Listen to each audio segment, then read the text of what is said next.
Pokemon Investing 101. Today I'm going to be sharing with you guys the basics when it comes to Pokemon card investing, and by no means am I a financial expert or a financial advisor, but I just want to teach you guys the things I've learned, the mistakes I've made, and basically 10 things I think you need to know before you start investing into Pokemon cards, or if you already started investing, maybe some other things you might want to acknowledge or just think about when you go into your future Pokemon card purchasing. By the way, we just hit 2K subscribers the other day, so thank you guys for subscribing. If you haven't yet turned on notifications, please do. We are running a Champions Path giveaway for this boy right here with all the booster packs and the Charizard V, and the giveaway will be ending next week. So I'll leave the 4 videos you can watch and enter in the description down below. And tomorrow's video, I'll be opening up my very first box of Shiny Star V, this beautiful box right here, and we're gonna see if we can pull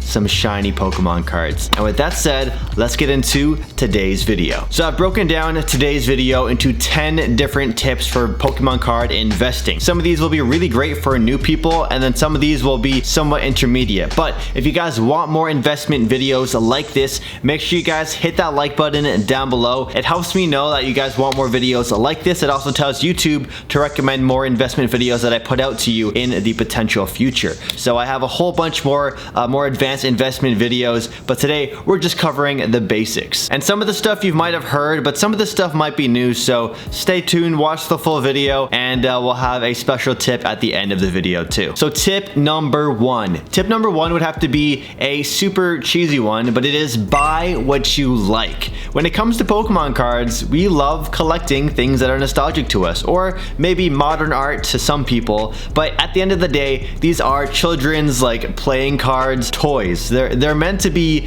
cherished in a way where you don't always just stare at them and think of them as a financial investment. Sure, some cards end up being worth a lot of money, but not all cards do end up being worth a lot of money. If you end up not being able to sell certain cards, or you just end up getting lost in the sauce of buying so many cards, make sure you buy stuff you genuinely like. So at the end of the day, when you look at your binders and you look at your purchases, you're not going to be filled with buyer's remorse and regret. And this tip also kind of bleeds into one channel I watch a lot called the Flex Gods. One of the tips that one of the guys on the channel really promotes is when you buy what you like, you're kind of buying items that you would like to fulfill in your collection. And there's a good chance that there's other people out there who have a similar kind of mindset when it comes to collecting certain cards. Let's say, for example, my girlfriend, she really likes collecting cards that have the art style where it's made of yarn or made of clay. So there's different kinds of collectors out there. So when you're buying cards, keep that in mind, and keep in mind that there might be other people like you who like similar cards that you like. So in the sneaker realm, we do a thing called buy one to rock and one to stock. So you buy one that you're going to personally enjoy, and then you have another one that's on ice or in your sealed collection, for example, that you can eventually wear maybe a few years down the road, or that might be hair that you know is going to go up because you feel it in your gut that it's going to go up. Then you can just sell it down the road in a few years because you made that smart decision to buy it when the price was at a lower price point. So tip number 1, buy what you like. Tip number 2, this is super important for anybody who is even remotely interested into investing into cards in any way. You need to protect your investment. Protecting the condition of your cards is one of the most important things to do when it comes to Pokemon cards or many other things that you invest in that is a material good, because condition is honestly like everything when it comes to these cards. You guys probably know by now the difference between a PSA 10, a PSA 9, a raw card, a damaged card, a moderately played card, or a near mint card.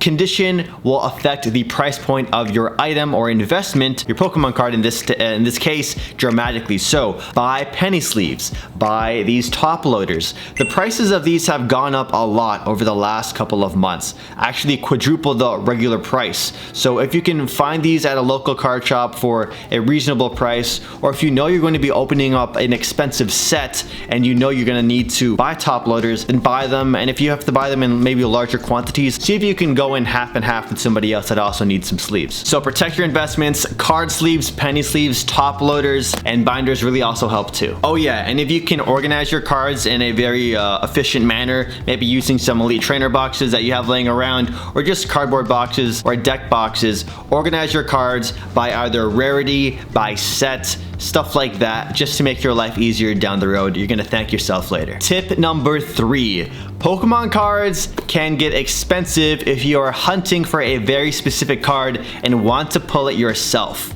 So the typical rule of thumb when it comes to Pokemon cards is if you really want a specific card, just buy the single.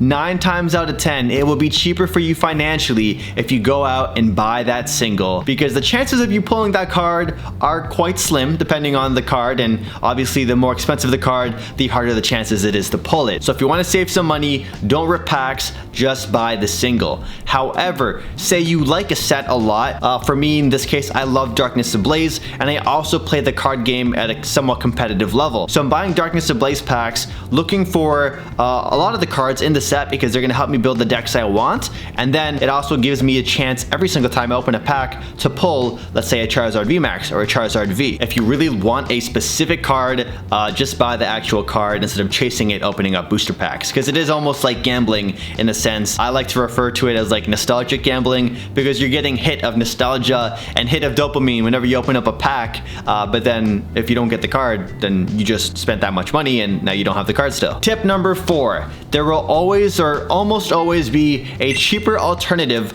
of a card that you want, either for your personal collection. Say you're intending to buy a collection that you think will raise in value over time or rise in value over time, or you want specific cards and you have them in mind, but you know the price point for them is a bit too much. So there are alternative investments when it comes to that particular card. There's other cards that you can hunt for that will kind of fulfill that craving for a specific card. In the sneaker realm, for example, we have things called the poor man's. It's kind of like a term some people really dislike. I'm totally fine with it. But we have, for example, let me pull it up. You really like these sneakers, the Bread One. These shoes resell for like thousands of dollars, $1,000+, and then these shoes right here, nearly identical, go for about $120. So it's 1/10 of the price, but it pretty much fulfills almost the same kind of look you're going for. Say you're just wearing the shoes for outfits, no other reason,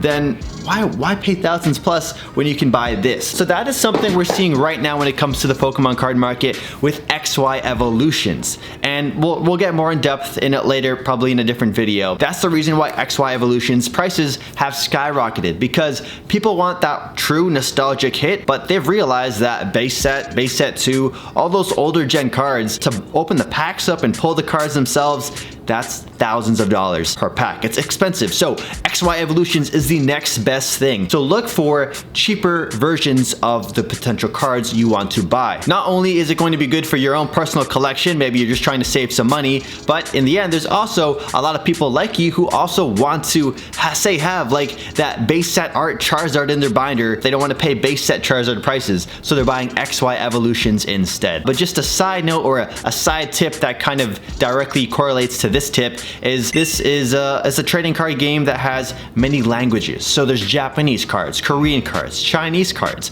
Spanish cards. Depending on who you are, what kind of person you are, you might not want to collect certain languages. You might just want a strictly English collection. But if you're okay with Japanese, it's literally the same art for the most times, and then it's just a different language for the text. So think about alternative cards that you can buy versus the one specific expensive card. And then a side note to that is, say you love Gengar, you love Gengar Mimikyu or Pikachu. I don't know. Let's just say you love a specific card and they made alternate versions of that card. Potentially invest into the other versions of that card as well. Tip number 5. Pre-ordering in 2021 is pretty much become the standard, the norm, the must, because of the insane disparity between supply and demand in Pokemon cards right now. Lots of modern cards that you never would have thought would just sell out instantly Genuinely, they are.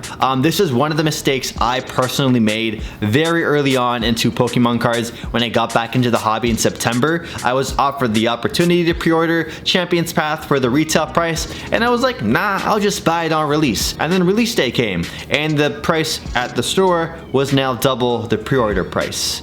So pre-order the cards, whether you like it or not. It's the way Pokemon cards is going right now because the demand is so high. So if you want to get into a certain set or buy a certain product at the absolute lowest price, make sure you pre-order. Tip number 6. This one is more of an intermediate kind of tip. It is to investigate the sealed products that are available on the market. So let's say, for example, this is one thing I did when I was in the card game September, October, is I really liked XY Evolutions when the packs were still going for like $6 or $7. So whenever I was looking at sealed product on various websites, I would see and YouTube search, figure out what booster packs were in each kind of box set. There's lots of box sets out there, there's tins, there's a lot of promotional products where they include various different packs inside of the actual item itself. So you might get an XY Evolutions, a Sword and Shield, a Burning Shadows, a Cosmic Eclipse, for example, all in one bundled package. So if you can figure out which packages have specific booster packs, that can help you out in terms of what products might be a really good bang for your buck. So if you want XY Evolutions booster packs, and now they're $25, but you now see the specific booster box, let's say like Alakazam. I know this isn't accurate, but say there's just like this Alakazam V box that has an Evolutions. It's not the case, but it has an Evolutions pack in it. That box now has a perceived value of $25 minimum. So you might see, oh wow, it only costs $25 for the XY Evolutions, but it costs $35 for this Alakazam V box. That means it only costs $10 more extra to get those other packs. And then on top of that, you're getting a like super sealed booster pack that has a completely true randomized chance of getting every card in the set or any card in the set, versus buying a random loose booster pack, say on eBay or from a random seller. That tip honestly kind of sounded very sloppy, but tip number 6 in a nutshell is to research sealed product to figure out what booster packs are inside of what product, so you can get the most for your money. Tip number 7, know the marketplace, as in where you can buy and sell cards. Where can you buy cards? Pokemon website, Walmart, Target, Marshalls in America, 401 Games, Dolly's, Hobbiesville, eBay, TCG Player. So these are places you can buy cards, and then there's also places you can sell cards. eBay, TCG Player, Facebook Marketplaces, Craigslist, Kijiji, if that's still a thing. Let go. You need to figure out where you can buy and sell your cards, so you know your options, and that way you have the best chance at getting rid of your product or getting rid of the cards you no longer want, or sell off your investments. I'm starting to think in like a reseller's POV. These are investments. When we're talking about Pokemon card investing, this is mainly cards or items you intend to hold for at least a couple of years. 1 to 2 at a minimum, most likely. Anything under like 3 months, 4 months, you could basically consider as scalping or reselling. So just to put that out there too. Which bleeds into tip number 8, avoid buying from resellers or scalpers. Specifically those people who are just charging an extra $10 to $15 to sell you a box of Champion's Path because they just happened to walk into a Walmart and they got lucky and they saw a Champion's Path sitting. So they went online, figured out, oh, I can make a quick $20. These people really don't care about the hobby. It's really kind of toxic for the hobby in general, because now you have all these random people out here who are into Pokemon cards, similar to how people are getting into sneakers just for profit. They don't care about the cards. They don't care about the hobby. They just care about the dollar bills they can potentially make. Now, I don't mean to knock their hustle, but at the end of the day, if you stop buying from resellers, they're gonna lose incentive to buy product to resell. If you're not buying their Champion's Path, they're not going to have that money now to go and reinvest it into Shining Fates to resell you that. And then, so once you cut off the resellers like profit and their money coming in, the scalpers coming in, they're going to just eventually leave the hobby because it's going to be a waste of their time. This is one issue that I feel like StockX has now amplified, because it's turning anybody at all into a reseller because they can see a quick flip on StockX, just like how it's become with Jordan 1s and other sneakers. So avoid buying from scalpers, from resellers, and understand that a lot of the hobby stores and a lot of card stores out there, they just have to start charging at market value, because if they don't, literally the resellers are going to buy their product and then just resell them for the market value. So understand why some products are being sold for above the MRSP when it's no longer the release time. Tip number 9. This one is a little bit more on the advanced side, but I still think it's super important when you are investing in Pokemon cards. And just like it is in actual stonks and in the stock market, it's important to diversify your assets. Diversify the different kinds of cards or items in your Pokemon card collection. So whether it be a singles card, whether it be booster boxes, whether it be blister packs, try and have a variety of different cards, whether it be modern, vintage. Having a variety allows you to be less susceptible to market swings. So if a value of one certain thing goes down, you still are safe with a safety net, basically, with other kinds of Pokemon products out there. So by having a diverse collection of investments in your portfolio, you're going to be in a safer kind of mindset, and you'll be in a safer position when it comes to Pokemon card investing. If you made it this far in the video, make sure you guys hit that like button down below. If this video has provided you with any value whatsoever, it would really help me out and help grow the channel. Tip number 10, before I give you guys a bonus tip, is to embrace the mistakes. And if you can avoid making the mistakes, learn the mistakes from other people. There's a lot of really great investment YouTube channels out there and YouTube videos out there on Pokemon card investing. So if you can stop the financial mistakes from impacting you, and you can save some money by learning from other people's mistakes, that is way more beneficial than making your own mistakes, because you're playing with money when it comes to investing of any kind. So yeah, just keep that in mind. You will be making mistakes, but don't beat yourself up too much about it. Try and learn from those L's and turn them into W's. So for the bonus tip I want to give you guys, it comes to bulk cards. Usually when it comes to Pokemon card investing and selling of cards, a lot of people go after, well, this is more of a chase card. A lot of people go after chase cards, the more expensive individual cards, but they're often left with a lot of other bulk cards. So we have a stack of these, and most people will see a stack of cards and say, all right, 100 cards, $5 or something like that. So you'll end up with a lot of bulk. What you want to learn, more specifically when it comes to the newer cards, like in the standard format, this is still a competitive card game for a lot of people. It has purpose other than collecting and flipping and stuff like that. So if you can learn what the meta is, learn certain cards. This is for people who are more involved into the card game, who are more passionate about it in terms of the competitive aspects. Learn what cards outside of these expensive chase cards that have value. So let's say you have Heat Energy. This is going to be an energy that some people want if they're building fire decks, or say Boss's Orders, or just certain cards. You want to get those single cards, set them aside from your big pile of bulk, and then sell them in play sets of 4 or 2, because there's people out there who are genuinely buying cards to use in their decks. So that way you can quickly turn a profit of a card that would have been sold off in bulk for 1 to 10 cents or so. That card can now be sold in a bundle of 4 for like $4 or $5. That's a big difference in terms of profit, from a 1 to 5 cent profit in bulk, or not profit, but just money you get in bulk, than actually selling it for what it's actually worth. So that's why some people buy a bulk, because they don't mind shifting through all the cards and going through the process of digging through the bulk cards, because they might find a hidden gem inside of it. If you don't care, just sell your cards off in bulk. It's a really quick way to make $5 to $10 or X amount of money, depending on how much bulk cards that you have. And then if you don't want to do all the work of selling bulk, think about donating your Pokemon cards to a local hospital, or giving them to some kids or something like that, because kids would really appreciate this. This is, of course, a game that was designed for children in mind, and they would really appreciate the cards a lot more, probably, compared to just some random person who is buying bulk. And anyways, that's what I think, at least. If this video helped you out, make sure you guys subscribe for more investment videos like this. Hit that like button for the algorithm to help push this video to more people. And then we have the Shiny Star V opening that's going to drop tomorrow, and the Champions Path giveaway. Those video links will be in the description and down below. There's 4 different videos you can watch, and if you comment on them, you'll have a chance to win 3 packs from Champions Path or the Charizard V.